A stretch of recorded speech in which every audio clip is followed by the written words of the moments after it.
Kaine's pro-life and pro-right-to-work views are at odds with much of the core of the Democratic Party. At the same time, he's fluent in Spanish, and his swing state popularity could make a big difference come November. Amy Parnes, co-author of the 2014 book HRC, State Secrets and the Rebirth of Hillary Clinton, and senior White House correspondent for The Hill, joins us now from New York. Amy, great to see you this Saturday. Thanks for having me. There seems to be this tension here in the Kaine pick. In some ways, it's a safe pick. He's from a swing state, very good speaker, speaks Spanish, those kinds of things. But there's also this tension with the left base of the Democratic Party. Oh, yeah, that's definitely true. And I heard from a lot of them as soon as the pick was made. You know, this has been an outside year, not an inside year. And so a lot of people were hoping that Hillary Clinton might double down and pick Elizabeth Warren or Cory Booker or, you know, someone else, maybe Tom Perez. So I think a lot of people are a little bit annoyed that, you know, she didn't quite, you know, that Tim Kaine isn't progressive enough.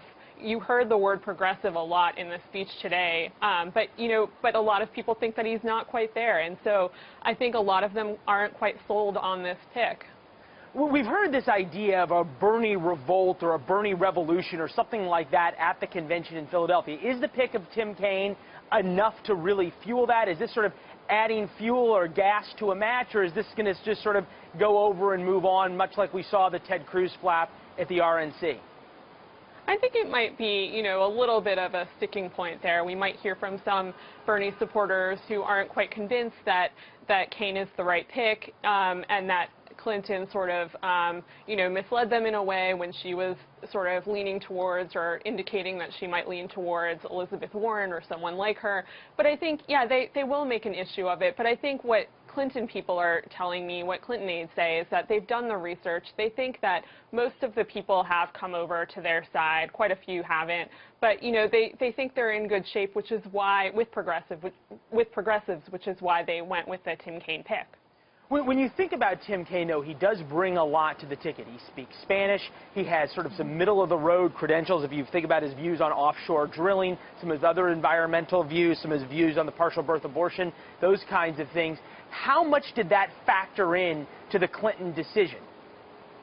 I think it was quite a bit of a factor. I mean, what they're looking to do, they think that they've united the party at this point. They know that they have some more work to do there, but they're really looking at luring some of these independent voters, some of these conservative voters, or Republicans, moderate Republicans who they think will come over.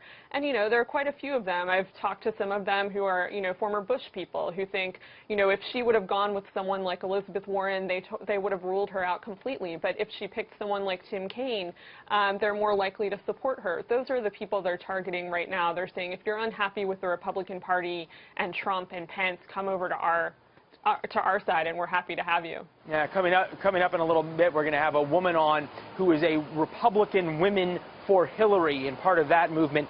How big of an issue is it in terms for Tim Kaine of the speaking Spanish? You know, you think about swing states, Florida, Colorado, Nevada. How much does being able to speak Spanish, even though he's not a Latino, help? I think it does help. I mean, she certainly locked down or helped to lock down a lot of the Hispanic vote so far. We saw that in states like Nevada. But, you know, it does help, and it does help to sort of bring over some more, to add a percentage point or two in Virginia. So he does help a little bit on that. And, you know, he did rev up the crowd in a big way in Florida by speaking Spanish several times today. You know, they got kind of a kick out of it. Who's this guy who can, you know, he doesn't look the part, and yet here he is sort of speaking Spanish to us. And I think that's effective, and that's one of the reasons why they chose him, and they chose Miami as the big rollout today. Yeah, devout Catholic, learned Spanish as a missionary, something I'm sure we're going to hear a lot about as he introduces himself to the country, even acknowledging that he's really a relative unknown outside of political circles. Amy Parnes, appreciate the analysis. We'll see you soon. Thank you. Thanks, ma'am.